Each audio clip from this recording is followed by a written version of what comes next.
Welcome to another episode of China Update, where I provide you with the most up-to-date political, economic, and geostrategic analysis on the world's number 2 economy. My name is Tony. Let's jump in. Happy Friday, everybody. I hope you've had a productive week, and I wish you a restful weekend ahead. We begin today's Friday episode with an update to supplement yesterday's discussion on the US push to ban TikTok if it doesn't sever ties with Beijing. In a seemingly miscalculated move, TikTok launched a pop-up to US users of the app, asking them for their zip code and then asking them to call their congressman to lobby against the ban. This resulted in members of Congress being flooded with calls from angry constituents, but it also served as a stark example of just how powerful a tool TikTok can be at directly influencing US policy and politics. The move backfired. On Thursday, the House Energy and Commerce Committee voted a highly unusual 50-0 to advance the bipartisan legislation. The bill takes a two-pronged approach. First, it requires ByteDance Limited, which is based in Beijing, to divest TikTok and other applications it controls within 180 days of enactment of the bill, or those applications will be prohibited in the United States. Second, it creates a narrow process to let the executive branch prohibit access to an app owned by a foreign adversary if it poses a threat to national security. Other members of the committee expressed anger at what they called a, quote, massive propaganda campaign, end quote, from TikTok. One senior GOP aide told US outlet Axios, quote, I guess if you've got $1 bajillion, you can come up with some crazy public affairs strategies, but it's backfiring as members are livid about all the calls and misinformation, end quote. A senior Democratic aide told the same outlet, quote, so bad we turned our phones off, which means we could miss calls from constituents who actually need urgent help with something, end quote. As we said yesterday, this bill has bipartisan support and looks to have legs. The legislation has received support from a broad coalition, ranging from conservative lobbying groups like Heritage Action, an offshoot of the Heritage Foundation, to human rights organizations. For the first time, it also appears to have strong support from the White House. Indeed, yesterday, the White House press secretary said the administration wants, quote, to see this bill get done so it can get to the president's desk, end quote, saying it supports addressing, quote, the threat posed by certain technology services operating in the United States, end quote. US-based technology and business outlet The Information reports that the rapid progress of the bill appeared to catch some people at TikTok off guard.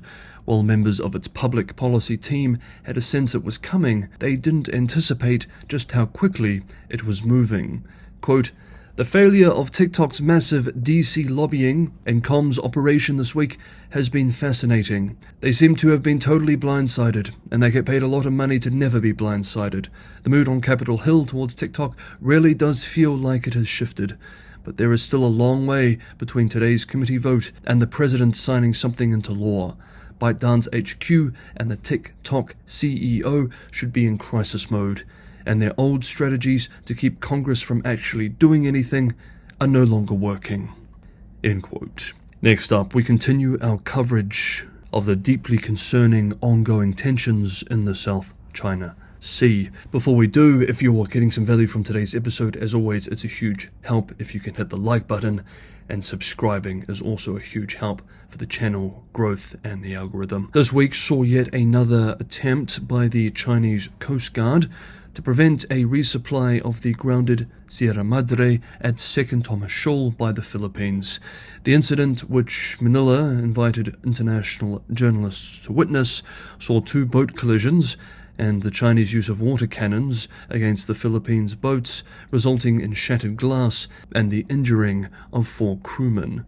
In a statement, Manila's National Task Force for the West Philippine Sea expressed, quote, once again, China's latest unprovoked acts of coercion and dangerous maneuvers against a legitimate and routine Philippine rotation and resupply mission to the shoal have put the lives of our people at risk and caused actual injury to Filipinos on board. The systemic and consistent manner in which the People's Republic of China carries out these illegal and irresponsible actions puts into question the sincerity of its calls for peaceful dialogue and loosening of tensions. End quote. The Philippines summoned China's deputy chief of mission in Manila to protest. Beijing pushed back, with the foreign ministry spokesperson saying this week that the Philippines should, quote, stop spreading erroneous China threat and xenophobic remarks, refrain from serving as a mouthpiece for another country, and learn lessons from history which tell us that a pawn will only end up being abandoned, end quote. State-run Global Times wrote the same day, quote, the Philippines' moves are unprofessional, irrational, and immature, and breaks the status quo, escalating the tensions to an extremely dangerous level, end quote. I think most commentators would agree that tensions are indeed escalating to an extremely dangerous level. A tactic that the Philippines has employed is so-called assertive transparency, where it invites multiple foreign journalists on these resupply missions. It is designed to bring more attention to the PRC's operations in the South China Sea and seems to be greatly annoying Beijing.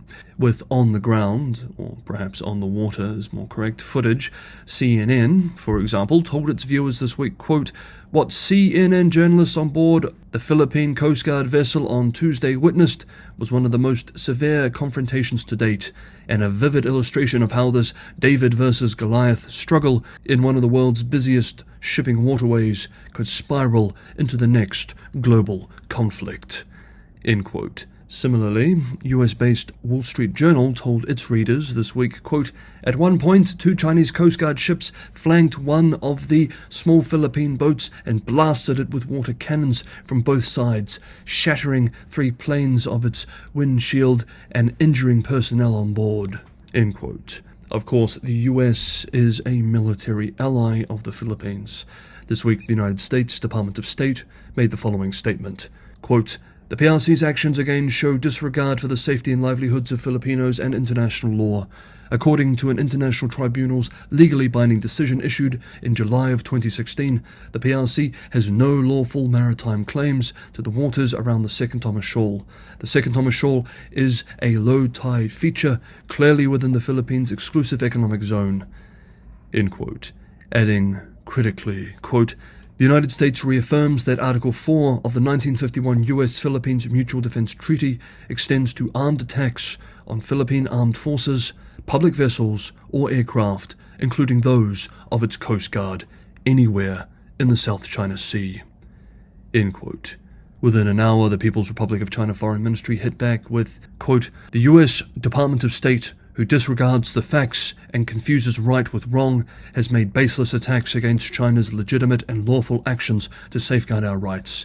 It has arbitrarily threatened China by resorting to the US-Philippines Mutual Defense Treaty to embolden the Philippines and endorse its acts of infringement and provocation. We firmly oppose it. The so-called award on the South China Sea arbitration that the Philippines and a handful of countries regard as a benchmark goes against international law and is completely illegal, null and void, end quote. Of course, this is all incredibly dangerous, but perhaps what is most dangerous of all is that Beijing elites do not appear to be making cynical statements about claims over this territory. They genuinely believe that it is Chinese and are genuinely angered by Philippine actions and feel victimized by all of this. This is exactly how emotional mistakes and escalation can happen in a region already riven by geopolitical flashpoints. We look at this op-ed by the Deputy Director of the Institute of Maritime Strategic Studies at the China Institutes of Contemporary International Relations published this week, for example, to get a taste of this. Quote, since 2024, the Philippines has maliciously broken its commitments and mutual agreements and broken the status quo. It has sent senior officials to board the grounded vessel in disguise and unsafely and unprofessionally operated government vessels that dangerously collide with Chinese law enforcement vessels, escalating the confrontation to the extremely dangerous level of paramilitary operations, an extremely irresponsible escalation of the crisis, moving us closer to the brink of conflict and war, end quote. And of course, there is that age-old cause of conflict bubbling quite literally under the surface too. Today, Friday, Chinese state-owned oil and gas giant CNOOC Limited announced that it has discovered in the South China Sea a new reserve of oil, adding that the region likely has much more of the precious commodity. Okay, that is today's episode of China Update. Thank you so much everybody for watching. Have a good Friday, and I will see you all tomorrow.